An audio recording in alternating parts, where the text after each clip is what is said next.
Today I'm going to be breaking down how to make more high converting Facebook ad creatives. So first, let me bring up this quote from Abraham Lincoln. Give me 6 hours to chop down a tree and I'll spend the first 4 sharpening the axe. Now how does this translate into Facebook ad creatives? For me and my team, this means that we spend the majority of the time on the research, and this makes the script writing and the brief writing and the storyboard so much easier. So that's what we're going to be going through today.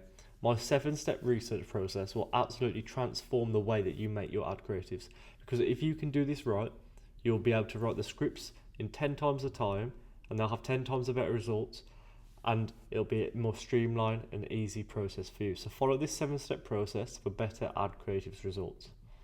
So first of all, you can trust me, and there's a few case studies here. I'm not going to go through them all, but you have Calevo, Delight, Coverland, Cadena Jewelry, Uphill Velsay. These are all fantastic case studies from me and my team where we've helped them grow with our ad creatives. And if you want to go and take a look at my website, these are more in depth and we have some results and some testimonials there as well. So let's get into it. Me and my team at Media Engineered have broken the research process into these 4 pillars. And if you can understand these 4 pillars, then you're going to make fantastic ads. So we have previous ads, brand, customers and competitors. Previous ads and customers are the 2 most important, because if you can reverse engineer your previously winning ads and you can avoid what you did wrong and the bad ads, then you're going to make good ads again. If you can understand your customers and you can speak directly to them with your ads, then you're going to make good ads again. Then we also have brand and competitor research. So brand is where you're going to be finding USPs about your brand and any risk reversals, guarantees that you have, and you can use these in your ads. And then competitors is where you're going to be looking at competitors and industry ads to see any inspiration you can have, if you can take. So is there any good hooks? Is there any good frameworks? Any product shots that you really like? And can you translate that into your ads? So let's get deeper into this. So in terms of reverse engineering existing ads, we like to break it down into 2 sections. So these are the columns that I will use on Facebook ads. And the first 3 are, is it working? So we have amount spent, results, and cost per result. So it's really important to understand that this is all that matters in hindsight, and in the bigger picture, this is all that matters. So are you making money with your ad creatives? Yes or no? And these columns here will help you determine that. We can use these following columns to help make better ads and analyze why is it working. So start putting ads together. If you see an ad with the high hook rate but it's not converting, then you can put that on your winning ad to make more ads, for example. So once you've established what are winners, what are losers, you need to break them down so you can recreate the elements of the ad going forward. So here are some of the elements that you should be looking for and you should be breaking down when you're looking at an ad. So ad format, is it a video, GIF or image? What did the ad do well to capture the attention with the hook? So did it have an excellent hook? Or maybe it didn't have a good hook, but it converted well, so you can put a good hook on that, and hopefully that will be another winner. We also have angle. So what was the main angle you were going with, the main selling point or target point? Were you targeting a certain pain point, for example? Concept, so was it 3 reasons why? Was it an unboxing video? What actual creative concept was it? We also have target audience, so determine the target demographic, the creator type, what audience were you targeting with that ad. We also have pain point, so what was the pain point mentioned in the ad? Desired outcome, common enemy, failed solution. So these are all pretty self-explanatory, but if you have an ad that clearly targets one of these, then it's going to be really easy for you to make new winners. And that's what you should be identifying. So identifying your winners, going through each of these, seeing which ones of these elements your winner is targeting, and then trying to build from there. Then we have awareness level. So what is the level of awareness they are targeting with the ad? So are they problem aware? Are the audience aware of the solution? Do they know they have a problem?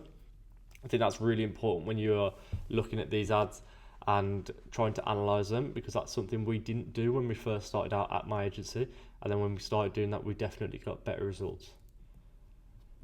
So then we move on to review mining. So this is a process of sorting through your customer reviews to take away key learnings about their emotions and state of mind. So review mining is a great way to read your customer's mind and understand their thoughts.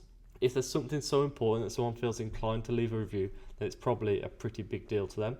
The chances are other people in the marketplace feel like this too.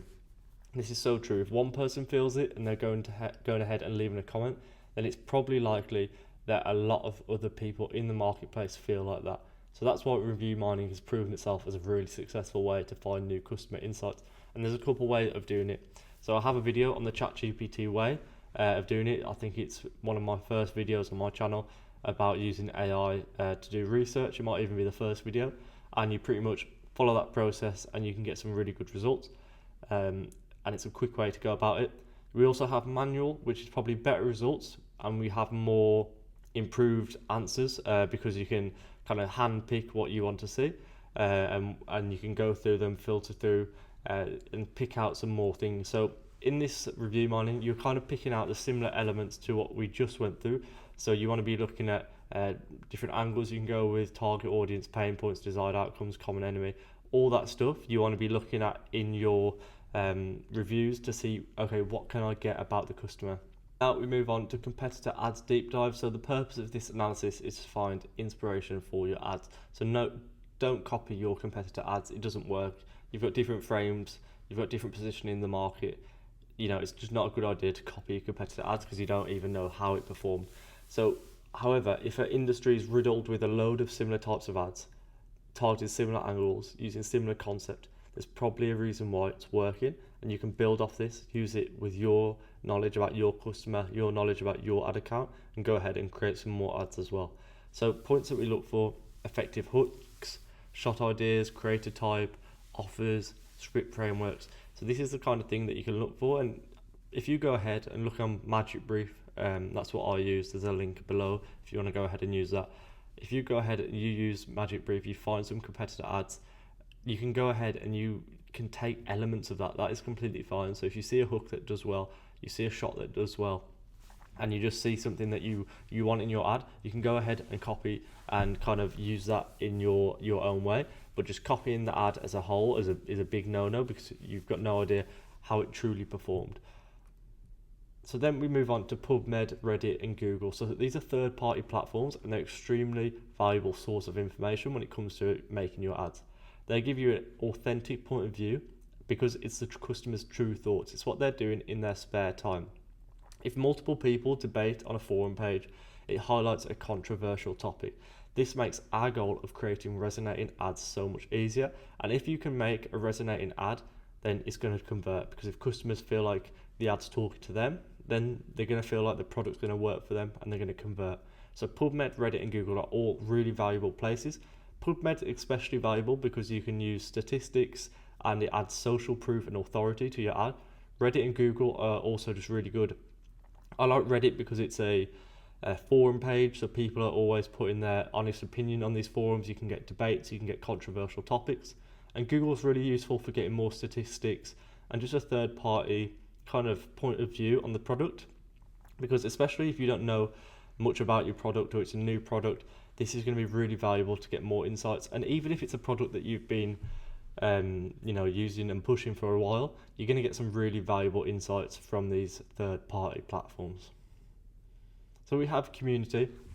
Community is an angle that's slightly different from what we've explored previously in this document, because this section's only focused on what's happening in your niche community almost, and what's happening right now. So we want you to explore your niche, your product, and there's a couple ways that you can go about it. So you have comments on your ads, and you have organic content. So this process allows you to get your ear to the ground of what's going on in the community right now. So the way that I go about it is I'll go on TikTok, I'll search my product name or the brand's name, and I'll look at the posts with the most engagement, the most views, and then go ahead, why has that got the most views, what they're talking about, what angle is it, what type of video is it, and then I'll look at the comments on there, what's the top comments, and straight away you'll start seeing questions, you'll start seeing comments, you'll start seeing objections, and you can go ahead and you can use all of these as angles in your ads. And then you can do the same on Instagram, you can do the same on Facebook, on your actual ads comments as well. So on your Facebook ads comments or TikTok ads comments, you'll be getting lots of outrage, you'll be getting lots of questions, And you can just go ahead, you can answer that question in the ad. If it's positive, how can you build off that, make an angle around it? If it's negative, you can build off that, you can make an angle around that and handle the whole objection in your ads. Because as I said, if someone's leaving a comment, then it's odds are it's not just that person asking that question. There's going to be a load of people asking that question, and it's not just that one person asking a comment, trying to get an answer right now. That means the whole marketplace is asking that question, and a load of people want that answered. So it's a really good way to get more winning angles, and it's proved time and time again to be a really effective way of collecting insights for us as well at the agency. Then we have brand review. So this is a part of the process that is very, very underestimated. I like to call it the icing on the cake. This is a process of finding USPs, risk reversals, guarantees, and things like that, and sprinkling them into the ad as a conversion mechanism. So do not lead with this or shove them down the face of your customers in your ads. No one likes to be sold to. However, if it's a new offer or it's a static or sales kind of angle, then I have seen it work. But in terms of UGC, I've never seen it, in my opinion, effective if you just shove the offer straight down the face, or the risk reversals or guarantees straight down the face of your customers. In my opinion, I think I find it more effective to lead with the product benefits, solve pain points, help the customers, and then add these as extras. So to go ahead and do this, you want to go ahead on your website or your brand's website and look for, luckily someone will have done the hard work for you, the CRO optimizer or the website builder, and look for USPs, any risk reversals. Is there free shipping? Is there a lifetime warranty? Just basically any USPs, especially on the product page, in the product description, there'll be and just all over the product page there'll be different USPs that you can go ahead and use. And I want you to go ahead and put these in your ads, and it will increase the conversion rate massively. And I think a lot of people underestimate this, but adding that kind of the brand twist on things, it makes the ads kind of specific to your brand, and it just kind of is another way to put yourself ahead of your competitors in your ads. So that's everything. I have a full 70 to 80 page doc going over everything that I just spoke about step by step. So I know I broke it down there, but I have a bigger document which breaks it down fully, which I couldn't make a video on because it'd probably be about 45 to an hour long. So if you're interested in having this document, I haven't released it to anyone yet, just let me know by commenting below and I'll send you a link to get it.